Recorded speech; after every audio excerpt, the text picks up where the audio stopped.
Hi, this is Ryan at HD Trading Post and hempstrategies.com.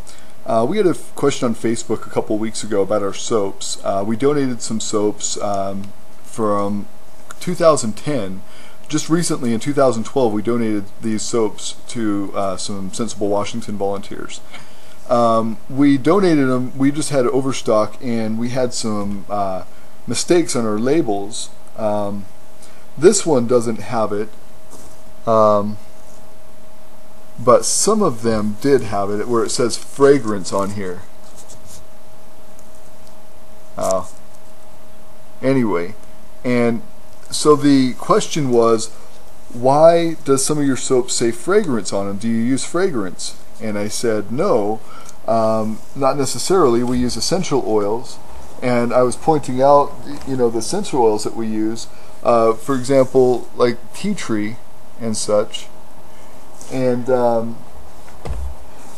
so we don't use fragrance per se. We don't use chemicals. We use essential oils. And then he asked why the soap was light, and that was a problem that we found a while back. You can see this is from Emerald Sun. We haven't had that company for years. In fact, our website, our domain expired like 18 months ago. But we shut that down when we left Washington. We just didn't have any more room for another website, but it's been years since we've had that, and that is the problem, is that we noticed it was pretty light in color. And so what we found is that a lot of hemp soaps, pretty much 90% or more of the melt and pour hemp soaps, have only 5% hemp oil and 95% vegetable glycerin. These are 100% vegan, vegetable glycerin soaps, but it only has 5% hemp oil in it. So that's why they turn out a lighter color. I also found that when I artificially cool them by putting them in a refrigerator after melting and pouring them, that they do end up with air bubbles in them. It turns out really cloudy, you see. Instead of clear like that, this is really cloudy, and that's the biggest difference. But in our learning experience, from this to this, to even this, we have learned a lot. So in some of our soaps we use the refined hemp seed oil, which is this, and we get it from several different sources. We also get it this is from Brambleberry. We also buy it from Hemp Traders, and Hemp Traders has the refined that is like this, and then they also have the industrial, and I'll show you what the industrial looks like. I've been demonstrating this to people by drinking it when they come into the store. I'm like, you can use this for fuel, and it's not going to kill you or the environment if it gets spilled or accidentally consumed. And so I'll drink it. Anyway, this is the Hemp Traders industrial oil. You can see how the particulates gather in there, and it's really cloudy. So, it depends, and in the refined, I think you lose some of the goodness. It depends on how you intend to color it. And I think that the refined has a lot more of the fatty acids in it, a lot less of the particulates, so it's a lot more rich in the fatty acids. So I do use the refined, and I do use the industrial depending on the occasion. I was going to drink some for you, but you know what? I don't need any more oil in my system. I'm going to end up with a digestional issue, and I don't need digestion problems right now. But drink too much oil and you find out no matter what oil you're drinking, you're going to have that problem. But no, I've drank probably ounces and ounces of this at a time, and to demonstrate for people, and it hasn't made me sick yet, and I haven't had any of the digestional issues, but I don't want them, so I won't demonstrate that again, but maybe on another video after a week or two. And as far as the essential oils I was showing you, we have the tea tree. We have a lot of different varieties. Lemongrass,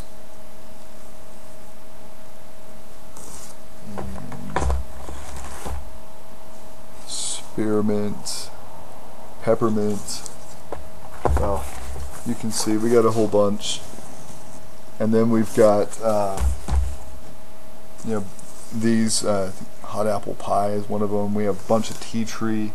So you know, that's the process. You melt it, you pour it into a mold, and you got soap. How you flavor it, scent it, or decorate it is up to you. You know, we don't have. I wish we had hemp paper. This is just regular, you know, tree paper, but I wish we would have hemp paper. But to demonstrate hemp in another way, we also used hemp twine, and we put the leaves on there to kind of demonstrate, you know, exactly what we're selling. So that's the process. That's the mistakes. That's the lessons.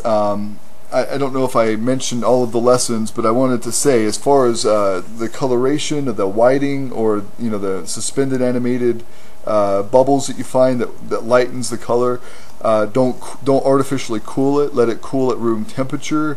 Another thing that I learned was, you know, you want to put hemp oil in there. You want to add to melt and pour if you're going to use a melt and pour soap. You know, there's a lot of other ways to do it. There's you know, there's cold processes too, and you know, a lot of the cold processes are chemical processes. I'm not into that so much, but there's cold processes which are not a chemical process as well.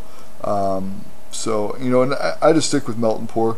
It gives me what I want. When I want exfoliation, I'll use something like walnut, or I'll use, like in this soap. See, this walnut is really pretty.